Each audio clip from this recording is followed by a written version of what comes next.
today with Mark about Trump getting rid of these key wind programs that are along the East Coast, even wind programs that are already halfway built, halfway done. He's nixing the whole thing. And what's interesting is that's exactly what Belinda Weymouth, our eco journalist, wanted to talk about today. Let's welcome her in. Belinda Weymouth, everybody. Hi. Hello, hello. How are you? I'm good. Sorry for the last minute switch in host, but Mark is under the weather. I'm glad you're Oh, here. How are you doing? fantastic. Thank you. Yeah, super well. How Good. about you? Really good, except for I thought we were getting into renewable energy, Belinda, but instead it seems like we're reversing course, we're backing up, and I don't want to back up.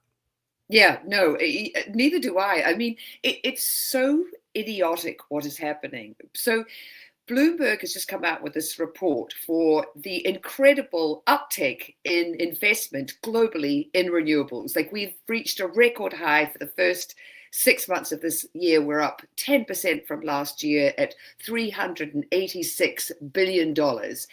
And they say that this year alone, of the over 2 trillion that's going to be invested in energy, 2/3 of it is going to renewables. That's in the rest of the world. Here Oh, in the US, we're down 36% in our stop investment it. in renewables as compared No. to, yeah, and it's, oh my God, it's so dumb. I mean, I don't want to get worked up. I don't want to get you worked up, Kim, but it's so mind-numbingly dumb what is happening. And this closure last week, Revolution Wind, they're off the coast of Rhode Island. It's 65 wind turbines. This project, like the other two that have been cancelled by the Trump administration, this project is 80% completed. It by spring of next year would have been powering 350,000 homes in Rhode Island and Connecticut. And with this absolutely made up, ridiculous, like national security risk, national security, it's not a national security risk. It's off the coast of New England. Come on. I mean, the only risk that it poses is to the fishing industry, not to birds, not to any of the stuff. The really awful thing is we've got Trump administration people, we've got governmental departments now saying what he says. It's unproven, it's experimental, or he actually says wind projects are proven failures. And let's just go back a little bit to 2006. So 2006 started the I can only call it a tantrum because I find it quite childish. It started in Scotland because he didn't want wind turbines offshore from his golf courses in Scotland. And I've sent through a link if you can find it, Albert. It's got Trump playing golf in Scotland last month, and yeah, there are some wind turbines in the background. Now, here's the thing. So his golf courses are on the east coast north, where Aberdeen is in Scotland, and there's the Aberdeen wind turbine farm has 11 turbines, 11. And he just is mad about it. And the thing about it, it becomes embarrassing. He's in Scotland to talk to European leaders about what's happening in Ukraine, and he goes off on these side tantrums and rants about wind turbines and how ugly they are. And he leaves these leaders who are there to talk about Ukraine and human lives. They sort of like, what happened? We're talking about wind turbines now? Because he can't let it go. He's on Hannity and he's talking about wind turbines when he's supposed to be talking about, global security issues. I mean, it's really idiotic. And Yeah. So what's happening in the rest of the world with this incredible advancement that's being made in renewable investment? Guess where it is? Guess the two main things. It's offshore wind and then decentralized solar panels. So you've got the whole rest of the world doing this. You've got China. They are the leaders. I mean, the amount of money that they're spending. I mean, they are number one in solar panels, everything to do with solar panels. They are basically powering the sub-Saharan, African continent, all these countries. And this is hundreds of millions of people who have lived without electricity their whole lives because of these cheap solar panels coming out of China. They now have electricity. Just to give you an idea of what happened. So last year in Pakistan alone, individuals, the general public, installed enough solar panels to be equivalent to half of the country's national grid output. Wow. Individuals with solar panels. Hmm. Like, you and me, we were talking about it last week with the apartment solar for people, the 53 million American households that are based in an apartment can now access solar. They just need a panel, an inverter, and you plug it into your wall. Yeah. So the thing that's, I mean, you get it. This is the way of the future. This is what is happening. And we are now becoming embarrassingly backward. Yeah, that's the Yeah. apartment You solar. could put it right on your little balcony. Yeah, Yeah. everyone can have it. And it makes, I mean, I imagine it makes America sort of a laughing stock, but it's also what he did with this last week, saying no to Revolution Wind. Like I said, it's 80% near completion. This Ørsted, this Danish company that's doing it, they've invested already over $6 billion. It employs, thousands of people. They also have Sunrise Wind, which is off the coast of Long Island. They're looking at getting, more money to finish that. Right now, they're on hold. So all these people are out of work. Their stock has plummeted. And they, I think, are on the hook for like $25 million a week while they're in this, period of stasis. Legally, the Trump administration, these are all projects that were federally, permitted, approved. And what analysts thought when Trump came in and started sort of, going, I'm going to, stop offshore wind. Everyone thought, well, the projects that are already underway and are near completion, those won't be stopped. Right. And he has such a vendetta against wind, I think, because of his golf courses in Scotland, that he's going after stuff. It's really idiotic because, you're going to, sour relations with, international investment. All the money right now that's happening and all the development, this incredible 10% increase and this record-breaking investment in renewables, lots of it is happening in the EU because, of course, the companies with the money see the writing on the wall in the US, and so they're pivoting. And now the EU has way more money in development and renewables than we do. And sorry, I'm really on a rant here. No, bring it, girlfriend. Go ahead. Okay. All right. Thank you, girlfriend, because I'm gonna. So here's the thing. They are called renewables because they are renewable. Yeah. We're never going to run out of wind. We're never going to run out of Mrs. Sunshine. She is going to keep shining every single day of our lives. Yes, some of them are going to be cloudy. But here's the thing. Fossil fuels are finite. The reason why coal and gas and oil are harder to get, and now we blow the tops off mountains to get coal. We frack, we acidize, hugely toxic, uses tons of, clean water, because most of the easy to get oil and gas is already gone. So we have to acidize through shale and rocks to get to the deposits that are still left. Fossil fuels are finite. We're going to run out of them. So to keep putting all this money and energy and effort into extracting them, dumb, D-U-M-B. And renewables aren't. And the other thing is, while we, sort of blithely let Europe and China take over with being the leaders in renewables, and we turn our backs on them because, wind turbines are, proven failures. They're not. I've just lost my train of thought. I was on such a rant. I was like, what was I going to say next? Renewables, why they're so important. We all have these moments, but I will say I didn't know that Trump was not liking these wind turbines because it seems they impact his view. I've heard him say, oh, they kill birds. They're the killer of birds. So all of a sudden he's an environmentalist and, loves animals and small creatures. Didn't know this. But it seems like he just has as you say, vendetta against wind turbines because the view from the golf course is impacted. Is that right? Well, this is what, this is what it is his thing with wind started in 2006. And I'll tell you what's hilarious is, so he just was in Scotland. He gets off the plane. As soon as his feet hit the tarmac, he starts ranting about wind turbines to anyone who'll listen. There'll be nearby journalists. He's there to talk about Ukraine and other things, but he'll start talking about wind turbines. And right after he left, Scotland approved, and you know, it was so great. Right after he left, they approved their biggest project. It's 305 offshore turbines. And, you know, Scotland runs on 70% renewables. 53% of that energy comes from their wind turbines. And here's the thing. 10% of America's energy is now coming from wind. We have enough wind, you know, offshore wind on the eastern seaboard and the west coast to generate enough electricity for this country twice over per year, twice over. And the big wind generating states, and I remember the thing I was saying before, the big wind generating states are Iowa, Oklahoma, and Texas, red states. So you want to shut down all their projects and annoy all those voters, that would be dumb. So here's the thing that I was going to say before my rant got interrupted by because I'm so going for it.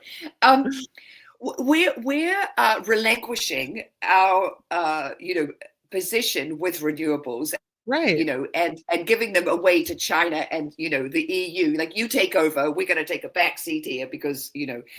But the thing that we talk about being a leader in is AI.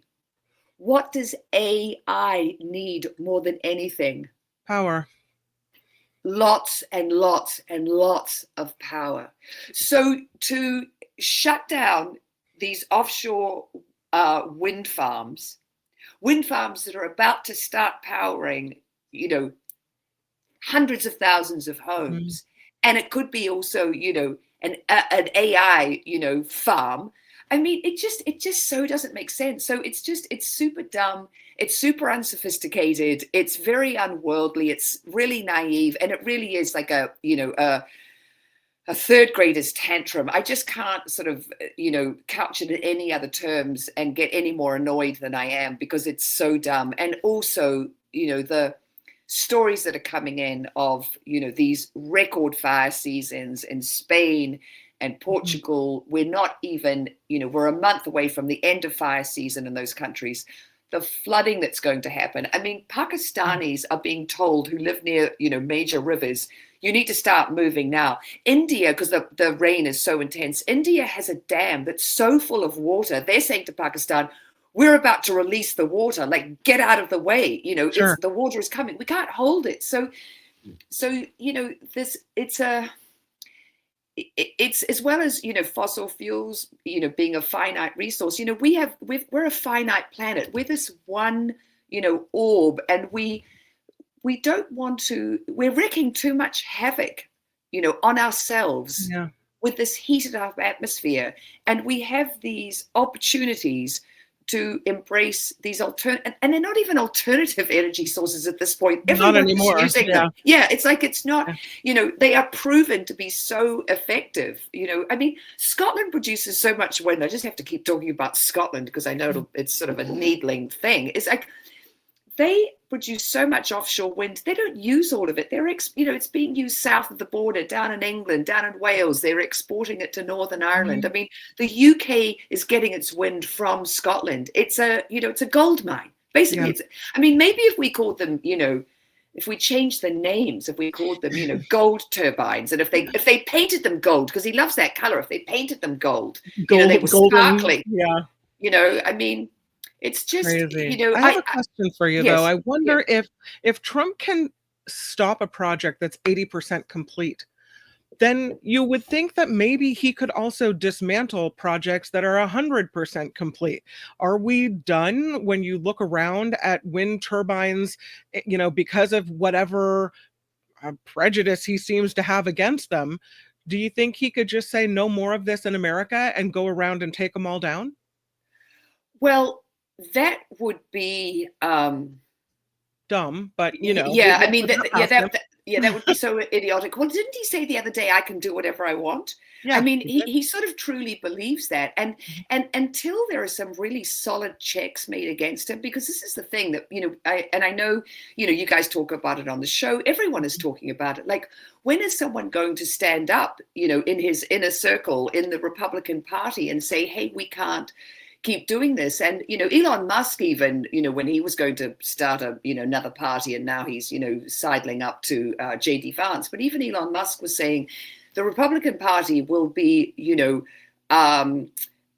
sort of brought to heel by the midterms next year, but those aren't till the end of 2026. And we really can't afford to keep going in this very sort of misguided and, poorly thought out path, because it's not going to help us long term. And the fact is that all these companies, Revolution Wind, Sunrise Wind, these Norwegian companies and Danish companies that are in the US, investing billions of dollars in wind technology because they're experts, bringing their expertise here to share with us.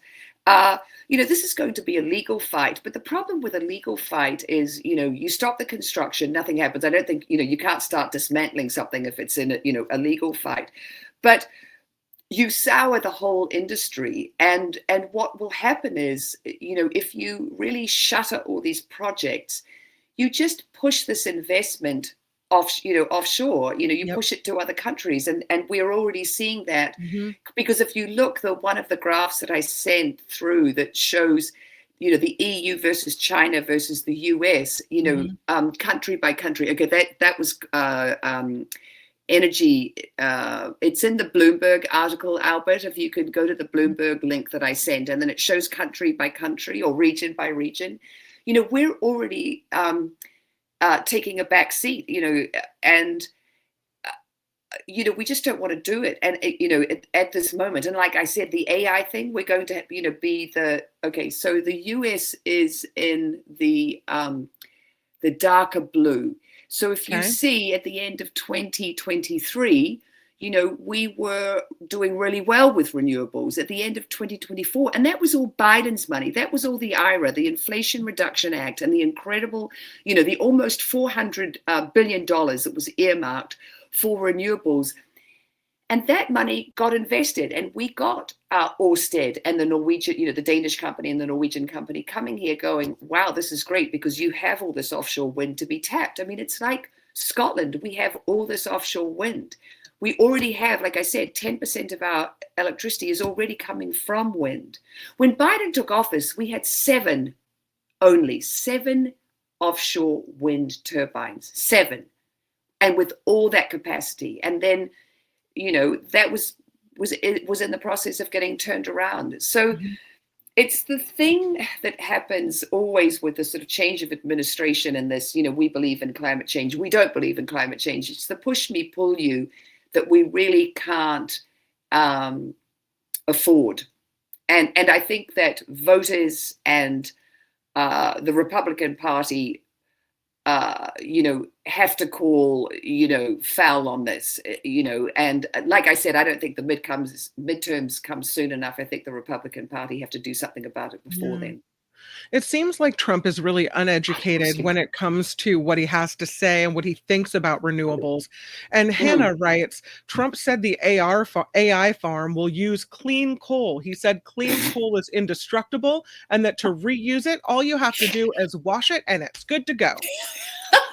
Oh man, that is hilarious. Yeah, clean coal. Yeah, great. Yeah, and then okay, clean coal, but he's also put in place with the EPA that any electricity generating, dirty power like coal, to get a waiver from the emissions, to not have to clean up their emissions as they go out the smokestack. They just have to send an email to the EPA to say, hey, we'd like a waiver, and they get one. So he's not doing clean coal. He doesn't, he's getting rid of any kind of regulation that protects the air. And, the thing that kills more birds than wind turbines is the pollution that comes out of coal-fired power plants. I mean, that's already been established, the great environmental engineer, Mark Z. Jacobson, who we had on the show. Mark and I interviewed him. He's already done all the analysis on that. That's been refuted. So the problem is when you have someone who keeps on saying this, repeating the same, lies is maybe, these non-facts over and over, then you get his party, his people spouting the same stuff, and it's just not true. And the problem is you have a big enough mouthpiece, you're the president of the US, and you say it loudly enough, and other people repeat it as if it's facts, but these aren't facts. No, they're not facts. And I don't know how we get around this. It looks like we're going to even sink further in renewable spending and in making the place where we live cleaner for the next 3 years if he's just going to thwart any attempt at trying to better the world. Well, we know that we lose 8 million people worldwide to particulate pollution, what they are breathing into their lungs, So this is, from coal and other fossil fuels that are burned, and the particulate matter that's put into the atmosphere. It kills us by the millions. And I can't remember what the number is in the US. I think here it's something, I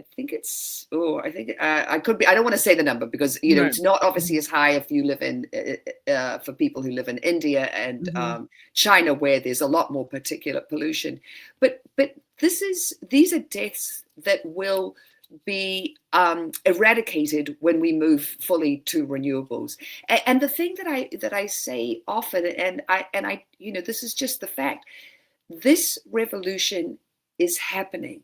It is happening in spite of someone who hates wind turbines and is the leader of the US right now, and look at all this investment that's happening in other places. Look at what's happening in China, the 4 million apartments in Germany that have those apartment solar panels that are generating the equivalent of, several coal-fired power plants already just from their balconies.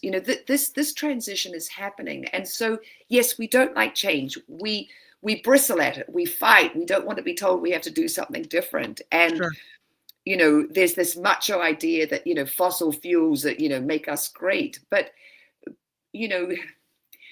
we have to make friends with reality, and unfortunately, we do have someone, who doesn't understand this situation and who is saying a lot of things that just aren't true, and not even just about renewables, about other things as well. I mean, his answer to how we beat forest fires, we go in there and we sweep forests in between, burn seasons. It's like, yes, there is fuel on the ground and we do have to get rid of it, but that's not going to cut it. And that's not why California has had these devastating wildfires, because we weren't in there with brooms or rakes. Get rakes out. Do you have time to quickly touch on this neighborhood nuclear power? What? Well, this is interesting because this is supported by Democrat and Republican administrations alike, because you've got these far-flung places, and this is where AI farms are going to be as well.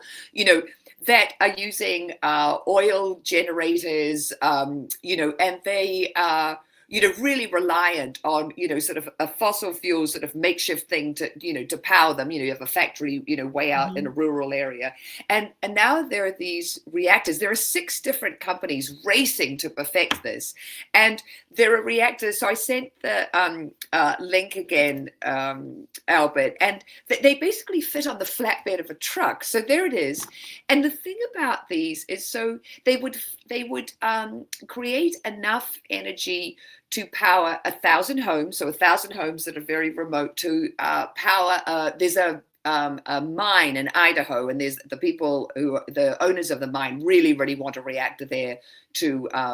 It's, what are they called? They're called hard rock gold. So the mine owner there in Iowa, Idaho, he wants one of these. They've even had billionaires who've asked, could that power my entire island? I've got a bunker in Hawaii, say, or somewhere, and could I get one of these little nuclear, they're called micro reactors. Now, the thing is, they use a special kind of pellet. They're supposed to be, non-polluting, blah, blah, blah. And, they could be up and running much more quickly than these, than a great big, huge nuclear reactor. On the con side is, what about safety? You would have to have some kind of infrastructure to deal with it if something went wrong, because the people who are, racing to perfect, these micro reactors, they're Sure. not talking about the downside. I mean, they're just talking about things like, it doesn't take water to cool it. We can do that with molten salt and helium gas, and it's way, way better. And these little uranium pellets, they're great, and blah, blah, blah. But, what happens if something does go wrong? Who's going to, deal with it? There would have to be some kind of on-site cleanup and safety system in place. Mm-hmm. So,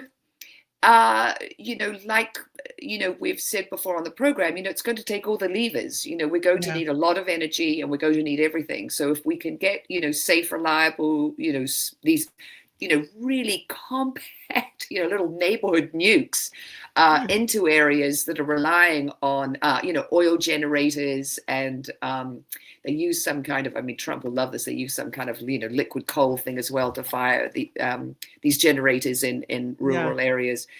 This, could be an option, but obviously we have to do it safely. And is there really going to be no waste? I mean, there's going to be some waste, and we're already dealing with, tons of nuclear waste all over the US from power plants that, I mean, first of all, they're asking, Nevada, can we put it in, your mountaintop and that cave? And, there's talks of it in Washington, just, Washington state, underground caches of nuclear waste that are sort of moving, towards rivers and things. So it's nuclear is always a tricky one. And, but if you can really make it safe and reliable, and get it to I don't know if I want that down the street from my house. I'm just gonna say, like, I'm uncomfortable with a flatbed truck rolling around with a mini nuclear thing. Yeah, exactly. Well, I have to tell you just anecdotally. So I was down surfing at San Onofre last week with some friends, and there are these noises coming out of the nuclear power plant, which is being dismantled, supposedly.